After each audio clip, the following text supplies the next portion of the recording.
اللهم صل على محمد وعلى آل محمد. أيها الأحباب الكرام، وصلني سؤال من عدة ناس من شيعتنا يقولون: يا مولانا، هل أكل البيض حرام أم حلال؟ وهذا سؤال مهم يجب الإجابة عليه.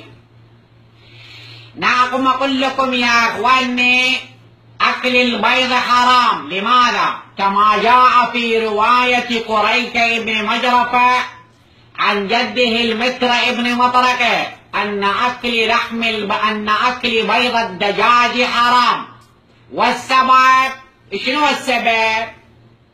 هذا السبب يعود إلى الدجاج قاتلها الله، لأن الدجاج تقيم علاقة غير شرعية، أي لم تتزوج بديك معنية، ولذلك تعتبر الدجاج زانية، ولا يجوز أكل بيض الدجاج إلا في حالة واحدة: إذا كانت الدجاج متزوجة وعلى عقد زواج وكان بيضها مسلوقا فهو حلال، وما كان بيضها مقليا فهو حرام.